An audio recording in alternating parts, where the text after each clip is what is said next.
Oral questions. Questions orales. Honourable Leader of the Opposition, soon to be the next Prime Minister of Canada, Pierre Poilievre.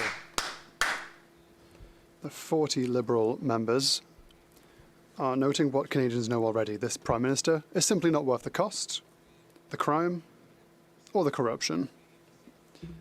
But those MPs are telling us that they need the Prime Minister's permission to speak at tomorrow's caucus meeting. So he will be able to muzzle them with regards to the doubling of our debt, of inflation, of housing costs and corruption. Will he allow freedom of expression for his MPs so that they can express themselves? Here we go.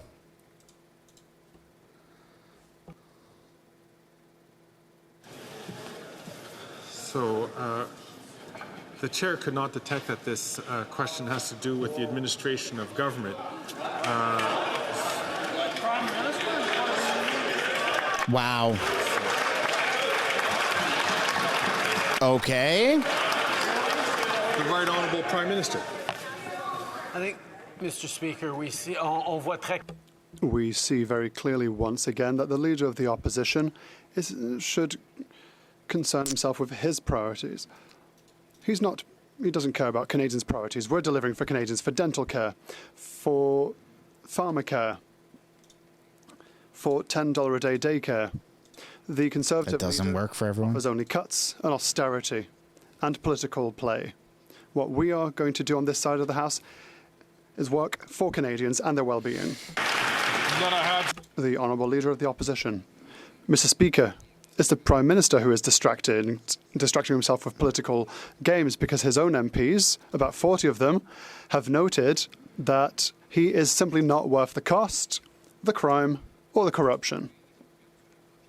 They have lost their trust in this Prime Minister. It's strange that the Bloc Québécois keeps voting for confidence in the government when the own government's members seem to no longer want to do so. Members should be able to express themselves freely.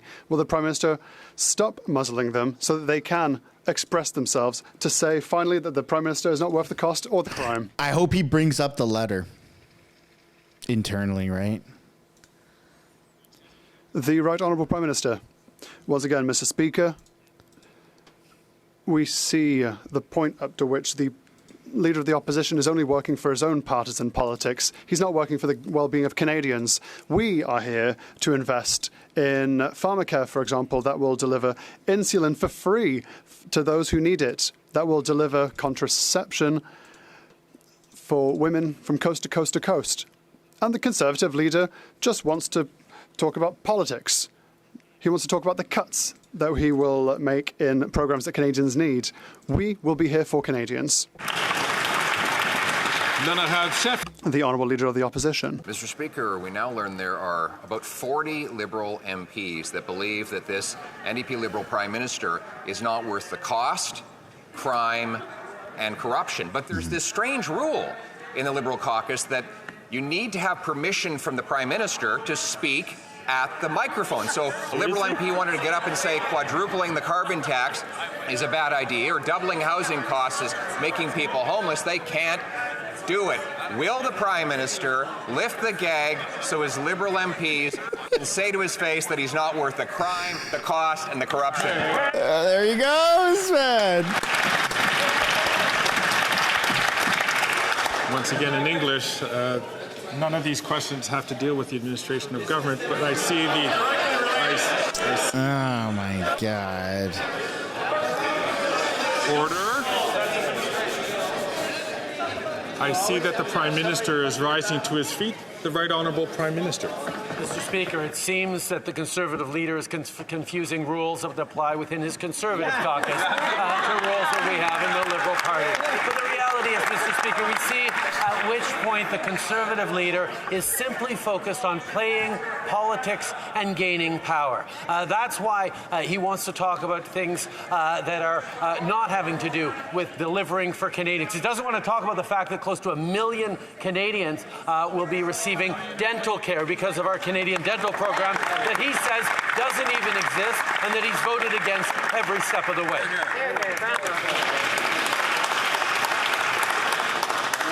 And I ask the honourable member from Battle River Crowfoot to please not take the microphone when the speaker is up on his feet or when other speakers who have been recognized by the speaker is taking the floor. The Honourable Leader of the Opposition. Mr. Speaker, I'm sorry to have to bring up this terrible rule. It's just that Liberal backbench MPs are coming and talking to all of us to say they're not allowed to speak to him. And they're wondering if I could perhaps pose some questions on their behalf. Mr. Speaker, I guess they can't get anywhere with the current Prime Minister, so they'd rather talk to the future common sense Conservative. There you go. Instead of silencing his own MPs, will he let them get up to the mic tomorrow to tell him that he's not worth the cost, crime, and corruption?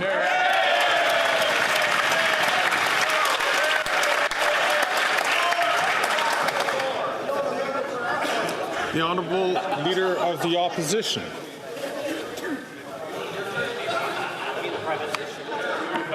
Mr. Speaker, the reality is he can't administer the government because he's too busy fighting for his job after 9 years. Even if his MPs know it. He broke immigration, he doubled the debt, doubled housing costs, doubled crime, doubled the cost of living in a home. He wants to quadruple the carbon tax that's already forced 2 million people to a food bank, 1 in 4 kids to hunger, 25% of Canadians to poverty. Canadian food prices up 36% faster than in the States. StatsCan says we have the biggest gap between rich and poor in our recorded history. His MPs know that he's broke the country. Will he call a carbon tax election so we can fix it? There you go. Put some W's in the chat, huh? Put some W's down for our boy Pierre. The Right Honourable Prime Minister. Mr. Speaker, the Leader of the Opposition, like all of us in this House, know that Canadians are facing challenging times. His solution, however, is to offer them cuts, is to offer them no programs that they can rely on. More money in our pockets. Like dental care and pharmacare and investments in a green economy that is going to create jobs and careers long into the future. He wants to harm Canadians where we're focusing on delivering for them. He wants cuts to programs and services while we're busy investing in Canadians and their futures. That's the choice Canadians get to make. The Honourable Member for Bellevue-Chambly. Mr. Speaker, time is moving on. 4 million retirees in Canada, 1 million retirees in Quebec are waiting for an improvement of their purchasing power. In a real way and not through slogans. Thousands of supply-managed farmers and producers are waiting for their system to be protected. Will the Prime Minister seize the opportunity to do something useful and improve the lives of 4 million retirees, 1 million retirees in Quebec, and tens of thousands of farmers and producers? The Right Honourable Prime Minister. Like my honourable colleague knows full well, we will always defend supply management. We will always protect our farmers and producers from coast to coast to coast. With regards to seniors, he says that he wants to act. Well, we've acted. When we reduced retirement from 67, as the Conservatives wanted, to 65, unfortunately, the Bloc voted against.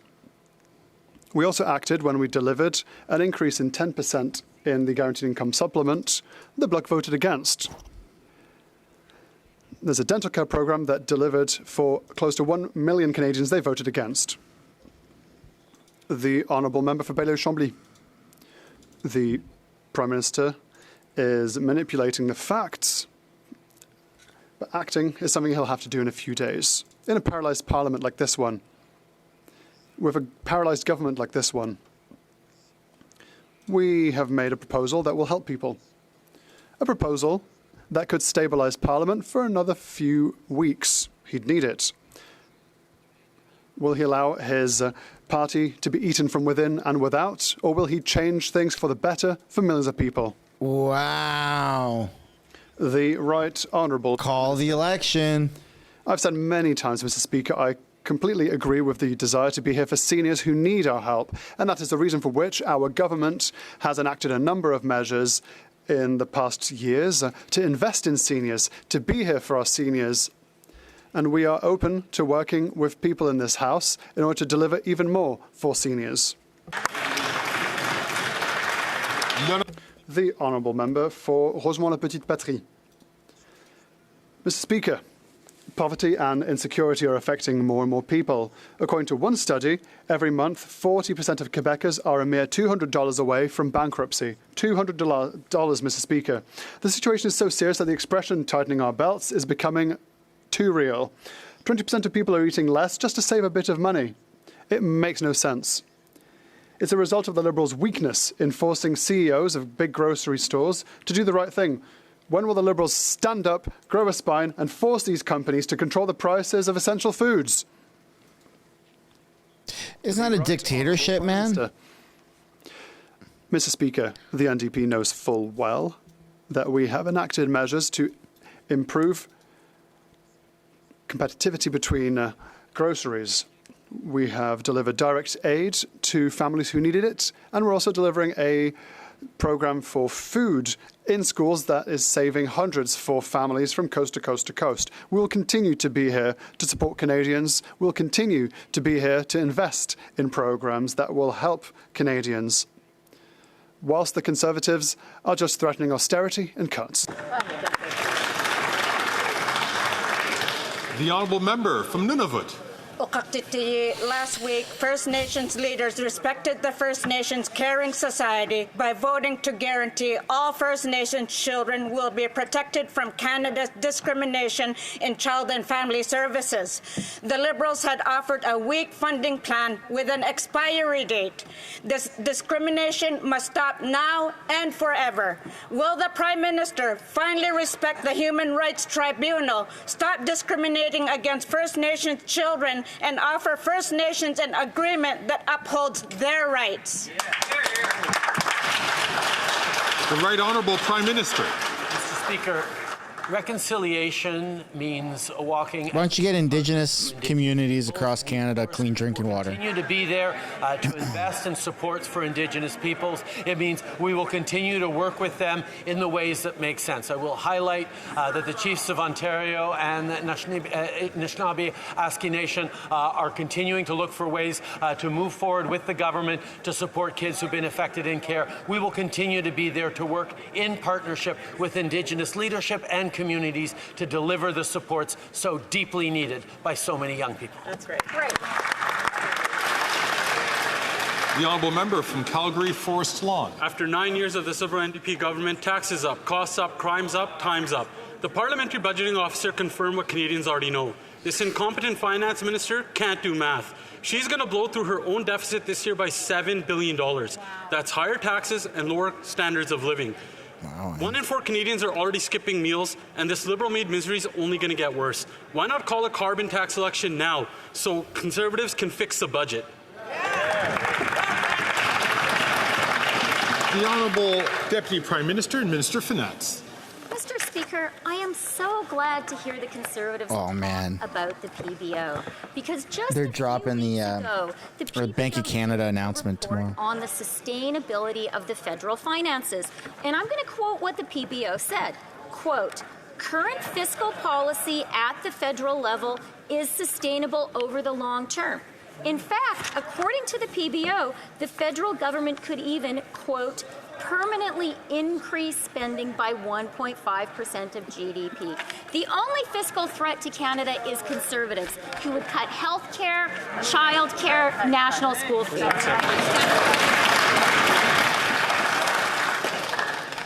The Honourable Member from Calgary Forest Lawn. That PhD in wackonomics has no clue. This incompetent finance minister not knowing how to do math. Put some W's in the chat. He's going to get kicked out for saying that. A PhD in wackonomics?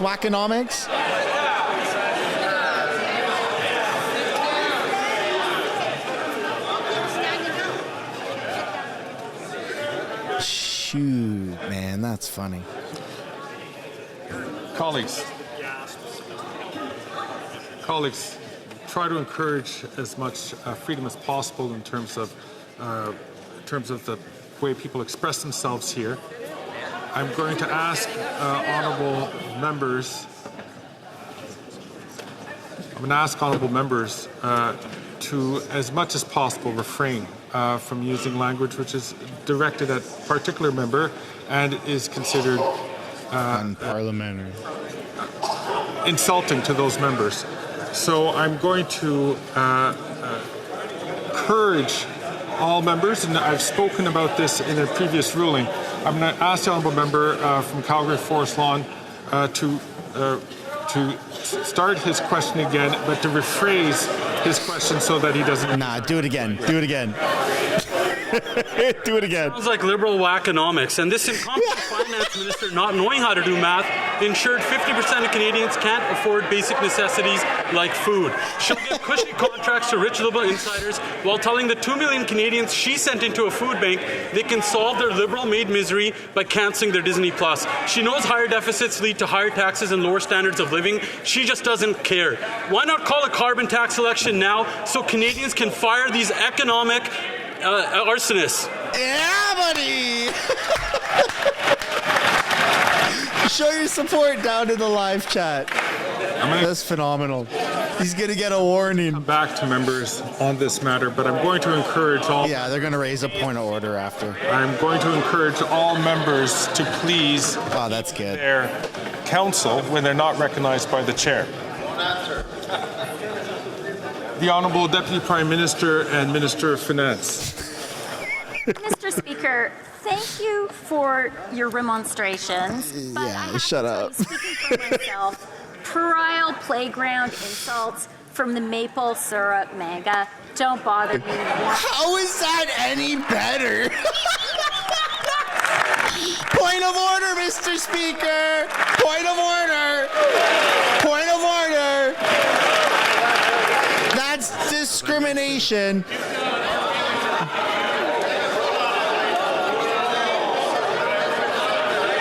Now this is where the fun begins. I say to you what my daughter says to me when I tell her to clean up her toys. That's my answer to this. This is precisely the reason why we should be very mindful of our language, because the things will be said on all sides which is going to be disturbing to the order of the House. I'm going to come back to this matter, and I'm going to ask the Deputy Prime Minister to start her question again without using those words. The Honourable Deputy Prime Minister. As I said, Mr. Speaker, I can handle it. But what makes me really mad, what I can't handle, is seeing crocodile tears from these Conservatives. The only time they notice vulnerable Canadians is for a partisan photo op. And Photo op? No, they don't care because they are opposed to a national school food program that is feeding 400,000. Didn't she just solve Indigenous poverty by feeding one school of kids Bannock yesterday? Canadians, they just care about themselves. I fed kids Bannock. Problem solved. The Honourable Member from Battleford's Lloydminster. Mr. Speaker, after 9 years of this NDP Liberal government, taxes are up, costs up, crimes up, and you know what? Time is up. This costly NDP Liberal coalition has doubled the cost of housing, and the majority of Canadians are unable to keep up with their grocery needs. Canadians have had enough. But the NDP Liberal coalition only wants to drive up costs by quadrupling their carbon tax. Will the Prime Minister finally call a carbon tax election so Conservatives can offer Canadians some relief? There you go. The Honourable Minister of Housing, Infrastructure and Communities. Mr. Speaker, under the Conservative leader, slogans are up, rhymes are up, and parroting talking points so you get a shiny gold star and caucus seems to be up. I cannot imagine diminishing myself when I have the opportunity to makes fun of Conservatives and does the exact same thing. We can put forward on the floor of the House of Commons. If they care about helping people, why don't they actually support the policies that help build homes for people who can't afford them? Why don't they actually help advance policies that let families put food on the table, whether that is childcare, a middle-class tax cut, or the Canada Child Benefit? Every time we put measures forward to help Canadians, they vote against it and stand up with this nonsense. Where's the million people that you lost? Give me a break. The honourable member from Battleford's Lloydminster. Well, Mr. Speaker, I can tell you the Canadians that are lined up at food banks aren't buying their pathetic rhetoric. The parliamentary budget officer has already confirmed once again that the carbon tax is costing Canadians more than they receive in rebates. And for families in Saskatchewan, the quadrupled carbon tax is $2,000. Will the Prime Minister finally give Canadians the carbon tax election that they so desperately need? Look at that. Yeah, throw some W's. You know what? Let's keep the momentum. Minister for Natural Resources and Energy. Thank you, Mr. Speaker. Let me provide a few facts to the honourable member. Fact, the PBO confirmed that the vast majority of Canadians get more money back than they pay. Fact, over 300 economists say carbon pricing is the best way to reduce emissions that is best for the economy. Fact, Alberta Premier Danielle Smith said her family gets more money back with the carbon rebate. Fact, Saskatchewan Premier Scott Moe said he looked at all alternatives to the carbon price and they were all too expensive. We are reducing emissions while we are addressing affordability. On that side of the House, they have no plan to address climate change. They are actively denying the reality of climate change. They have no plan for the economy. Shame on you. Wow. I'm surprised he was able to get through that without having a stroke.